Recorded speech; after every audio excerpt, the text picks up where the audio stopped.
So இந்த சென்னை மாநகரத்துக்கு புதுசாக காவல் ஆணையராக பொறுப்பேற்றிருக்கிறேன். சென்னை மாநகரம் வந்து எனக்கு புதிதில்லை, எல்லா பணியிலையும் பணிபுரிந்திருக்கிறேன். டிசி அண்ணா நகரா, டிசி மவுண்டா, JC traffic, JC south, additional commissioner traffic, additional north. Chennai city எனக்கு புதிதில்லை. சென்னை சிட்டியில் இருக்கக்கூடிய இப்போ சில பிரச்சனைகள், குறிப்பாக சட்ட ஒழுங்கு பிரச்சனை, குற்றத்தடுப்பு நடவடிக்கைகள், அதே மாதிரி போக்குவரத்தில் இருக்கக்கூடிய சில சிக்கல்கள், இந்த ரவுடியஸத்தை கண்ட்ரோல் பண்ணுறது, அதே மாதிரி போலீஸ் டிபார்ட்மெண்ட்டில் இருக்கக்கூடிய கரப்ஷனல் ஆக்டிவிட்டீஸு, கனேவன்ஸு, கட்ட பஞ்சாயத்து, இதெல்லாம் கண்ட்ரோல் பண்ணுறது என்னுடைய முன்னுரிமையாக இருக்கிறோம். இப்போ நீங்கள் கேளுங்க சார். இப்போ city police commissioner post prestigious post, இந்த போஸ்ட் வந்து உங்களுக்கு கவர்மெண்ட் கொடுத்துருக்காங்க. ஏற்கனவே நீங்கள் வந்து எல்லா இடத்துலையும் சிறப்பாக செயல்பட்டுருக்காங்க. இந்த போஸ்ட்டுக்கு வரணுன்றது எல்லா ஐபிஎஸ் ஆஃபீஸர்ஸோட ஒரு ஆசையாக இருக்கும். This is one of the prestigious post person who are sitting in the commissioner city police. நீங்கள் என்ன நினைக்கிறீங்க? இல்லை, என்னை பொறுத்த வரைக்கும் காவல்துறையில் நிறைய பதவிகள் இருக்குது.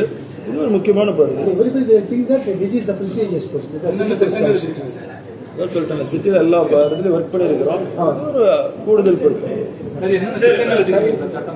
அதான் சொல்லணும். இப்போ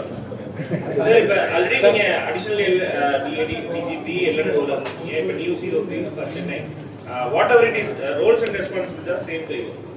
But என்னன்னா L&O வந்து கம்ப்ளீட்லி வந்து ஃபெயிலியர் அப்படின்ற மாதிரியான விஷயங்கள்லாம் அப்போஷன் வந்து தொடர்ச்சியாக சொல்லியிருக்காங்க. இதை எப்படி வந்து ஹேண்டில் பண்ண போறீங்க? What are your steps?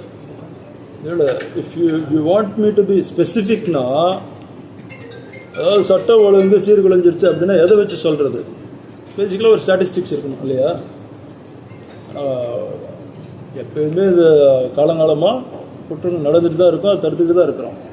So இப்போ அதிகமாகிருச்சு, முதல்ல கம்மியாக நடந்தது அப்படிங்கிறது ஸ்டாட்டிஸ்டிக்ஸ் வச்சு தான் சொல்லணும். அப்படி ஸ்டாட்டிஸ்டிக்ஸ் வச்சு பார்க்கும் பொழுது சென்னை சிட்டியாக இருக்கட்டும், தமிழ்நாடாக இருக்கட்டும், இப்போ வந்து 2022, 2023 கொலைகள் கம்மியாக தான் நடந்துருக்கு.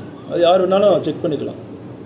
இருந்தாலும் இருக்கக்கூடிய இந்த நடக்கக்கூடிய விஷயங்களையும் இந்த ரவுடி ஆக்டிவிட்டியும் கண்ட்ரோல் பண்ணுங்கிறது எங்களுடைய முன்னுரிமை. அதை பண்ணுவோம். பொதுவான ஒரு குற்றச்சாட்டு இன்டெலிஜென்ஸ் வந்துட்டு அவருக்கு உயிருக்கு அச்சுறுத்தல் இருந்தது அப்படின்னு சொல்லியிருக்காங்க. பட் வந்து காவல்துறை வந்து சரியான நடவடிக்கை. அது எனக்கு தெரியல, அதை நான் செக் பண்ணணும். நான் இப்போ தான் கமிஷனர் பொறுப்பேற்று இருக்கிறேன், பார்க்குறேன். அப்படி ஏதாவது இருந்ததுன்னா நடவடிக்கை எடுக்கலன்னா எடுக்காத அதிகாரி மேலே நடவடிக்கை எடுக்கணும்.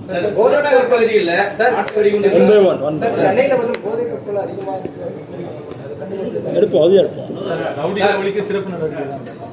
அதான் முதல்ல சொல்லிட்டேன். புறநகர் பகுதியில் நாட்டு வெடிகுண்டு கலாச்சாரம் இருந்துச்சு. சென்னையில நாட்டு வெடிகுண்டு கலாச்சாரம் இருக்குது. இதை ஒடுக்கத்திற்கும் ரவுடிகளை ஒழிக்க இந்த நடவடிக்கை முதல்ல ஆரம்பிக்கும் போதே உங்கள்கிட்ட சொன்னேன் நான். என்னது, சட்டம் ஒழுங்கை பாதுகாக்கிறதுலையும் சரி, குற்றங்களை தடுக்கணும், நடந்த குற்றங்களை கண்டுபிடிக்கணும், ரவுடிசத்தை கண்ட்ரோல் பண்ணணும். அதுக்கு தான் முன்னுரிமை பண்ணுவாங்க. என்டையர்லி ரவுடிசை கண்ட்ரோல் பண்ணணுன்றது ஒரு அச்சீவ்மெண்ட் சொல்லியிருக்கோம். சில ஸ்டேஷன்ஸ் வந்து மென் பவர் கம்மியாக இருக்குன்ற மாதிரி ஒரு குற்றச்சாட்டு. அதெல்லாம் பார்த்தேன், அதை களையக்கூடிய நடவடிக்கை எடுப்போம். சார், நீங்க ஆல்ரெடி வந்து நார்த் அடிஷனல் கமிஷனர் இருக்கும்போது ஒரு கேங்ஸ்டர் ஸ்கீம் ஒன்று வச்சிருந்தீங்க. இப்போ அந்த கேங்ஸ்டர் ஸ்கீம் பார்க்குறேன், செக் பண்ணுறேன். செக் பண்ணிட்டு எதெல்லாம் ரிவைவ் பண்ணுமோ பண்ணுவோம். இல்லைன்னு சொல்லி பார்க்குறேன். இந்த போதைப் பொருள் உலகம் வந்து அதிகரிச்சு தடுக்கிறதுக்கு ஸ்பெஷல் திட்டங்கள் இது இருக்கா? ஏன்னா நீங்க ஆல்ரெடி ஆவடியில் இருக்கீங்க, தினமும் ஒரு திட்டம் கொடுக்கறதுனால ஒரு பிரயோஜனம் கிடையாதுங்க. ரெகுலர் போலீசிங், ப்ரொஃபஷனல் போலீசிங் பண்ணாலே போதும். போலீஸ் அதிகாரிகளும் சரி, காவல் அதிகாரிகளும் ஆளுநர்களும் அவங்களோட பொறுப்பை உணர்ந்து பண்ணக்கூடிய ப்ரொஃபஷனல் போலீஸுமாங்க. அதை ரெகுலராக பண்ணாலே எல்லா குற்றங்களும் குறையும். அதை பண்ணுறதுக்குள்ள ஏற்பாடுகள் பண்ணணும். ஆம்ஸ்ட்ராங் வழக்கு பற்றி நான் கருத்து சொல்ல முடியாது. இப்போதான் அது இப்போதான் வந்து நான் பொறுப்பு ஏற்றிருக்கிறதுனால இதுக்கு மேலே தான் சார்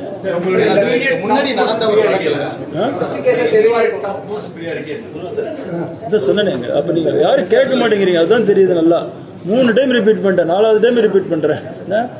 சட்டம் ஒழுங்கை மெயின்டைன் பண்ணணும், அடுத்து குற்றங்களை தடுக்கணும், நடந்த குற்றங்களை கண்டுபிடிக்கணும், ரவுடிகளை ஒடுக்கணும், ரவுடிகளுக்கு அவங்களுக்கு புரிகிற மாதிரி வகையில் சொல்லிக் கொடுக்கணும். இதுதான் ப்ரியாரிட்டி. போக்குவரத்து சிக்கல்கள் இருக்குது நிறைய. நான் போக்குவரத்து அடிஷனல் கமிஷனர் இருந்ததுனால சொல்கிறேன், போக்குவரத்து சிக்கல்கள்லாம் கொஞ்சம் இருக்குது, அதையும் சரி செய்வோம்.